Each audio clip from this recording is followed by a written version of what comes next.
हाँ जी, कैसे हैं? ओडी विद ओबी के साथ उबैद अपने इनकम्प्लीट स्टूडियो में, अपनी इनकम्प्लीट लाइफ में आगे चल रहा है। लेट्स सी कहाँ तक मैं जाता हूँ, कहाँ तक ये स्टूडियो जाता है और कहाँ तक मेरी लाइफ जाती है। तो जनाब अभी मैं सिर्फ़ और सिर्फ़ एक तमहीज़ ज़रूर बाँधूँगा क्योंकि मैं अभी बहुत से प्रिटेंशियस से बड़े मुश्किल से लफ्ज़ यूज़ करने लगा हूँ। ये बहुत आपको लगेगा कि जैसे मैं कोई शोख़ा हो रहा हूँ या अपनी इन्फॉर्मेशन और तालीम झाड़ने की कोशिश कर रहा हूँ, लेकिन क्या करूँ? ये मुश्किल अल्फ़ाज़ जो हैं, ये मेरी ज़िंदगी में मेरे साथ-साथ रहे। कहीं न कहीं मुझे ये सुनने को मिले कि मैं कौन हूँ? इसमें नार्सिसिस्ट नार्सिसिस्ट वो बंदे होते हैं जो सिर्फ़ और सिर्फ़ अपना सोचते हैं, बीमारी की हद तक। सेल्फ सेंटर्ड वो लोग जो सिर्फ़ अपना सोचते हैं।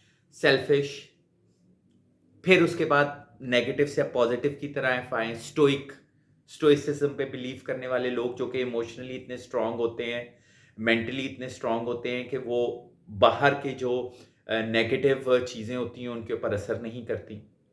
पेन, इमोशनल स्ट्रेस, ट्रॉमा वगैरह। एनलाइटेंड यानी कि उनका कॉन्शियसनेस, अवेयरनेस बहुत हाई होती है। तो ये सारी चीज़ें मुझे सुनने को मिलती थी और मैं इन चीज़ों को सुनता था, समझने की कोशिश करता था। समटाइम्स मुझे समझ नहीं आती थी, समटाइम्स मुझे आ जाती थी।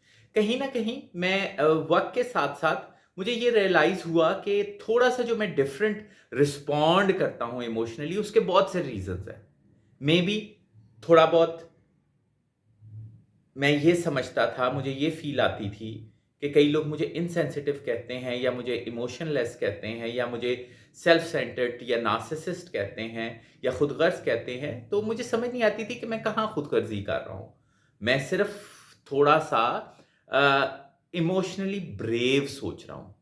उसके बहुत से रीज़न्स हो सकते हैं। मेबी ये मेरा एक सेल्फ डिफेंस मैकेनिज़्म था कि मैं अपने आप को उन सिचुएशंस में से निकाल लेता था जहाँ पे मुझे फ़ील होता था कि मुझे इमोशनल ट्रॉमा होगा या डैमेज होगा, क्योंकि मैं हमेशा से अपनी लाइफ़ खुद ही बनाता आया, एज़ सच मेरा कोई सपोर्ट सिस्टम नहीं था और सारा कुछ था।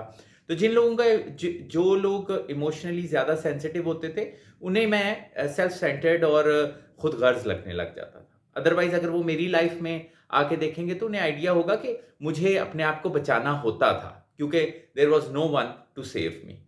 There is no one to save मी।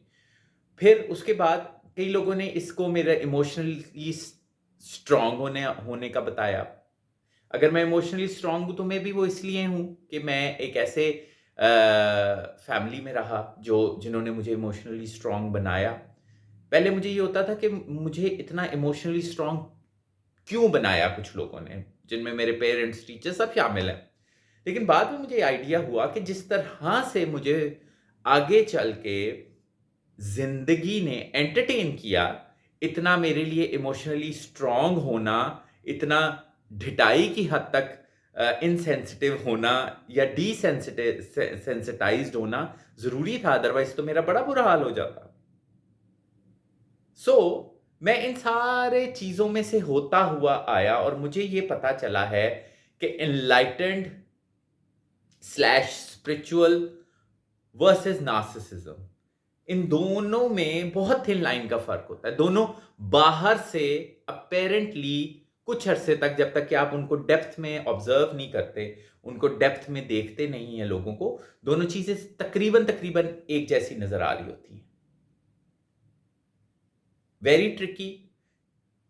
आपको ये नज़र आ रहा होता है कई जगहों पे, आपको बाद में पता चलता है ओके फाइन, हम इनको स्पिरिचुअल या इनको एनलाइटेंड या कॉन्शियस कह रहे थे, ये बेसिकली नार्सिसिस्ट थे।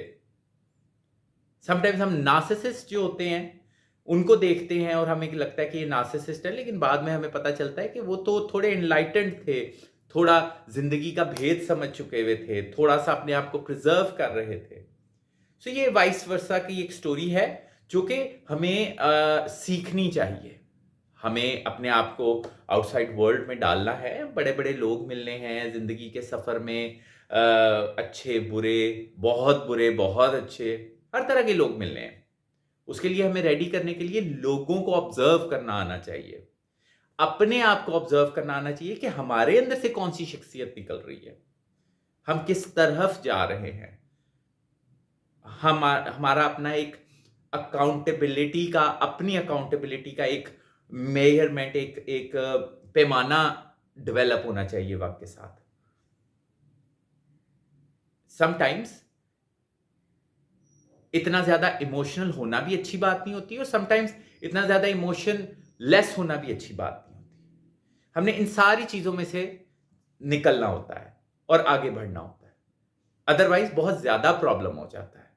अगर ये प्रॉब्लम्स होने लग जाएं तो आप लोगों की सुनने लग जाते हैं, लोगों का आपकी शख्सियत पे असर होने लग जाता है और वो नेगेटिव होता है, और आपकी अपनी सेल्फ डेवलपमेंट जो है वो बहुत ज्यादा मुतासिर होती है। आई डोंट नो मैं इन इल्जामात में से निकला हूं कि नहीं निकला हूं। ये इल्जामात मुझे मिलते रहे हैं सुनने को, और फिर उसके बाद मेरी तसल्ली उस वक्त हुई कि जब बहुत से लोगों ने, जब मैंने अपने आप को दुनिया में अवेलेबल किया, तो कुछ लोगों ने मुझे पॉजिटिवली भी बहुत से रिस्पॉन्स दिए, मुझे बहुत से पॉजिटिव टाइटल्स दिए मेरी इन्हीं इमोशनल और मेंटल स्टेट्स को, तो मुझे कुछ तसल्ली हुई।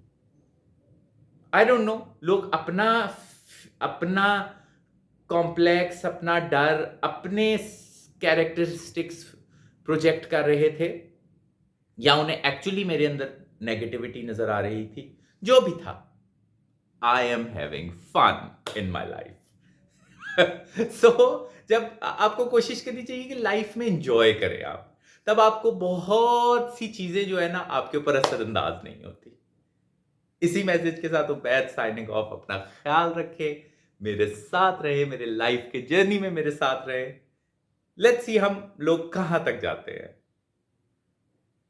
Life is a roller coaster, थोड़ी सी डिफिकल्ट है, थोड़ी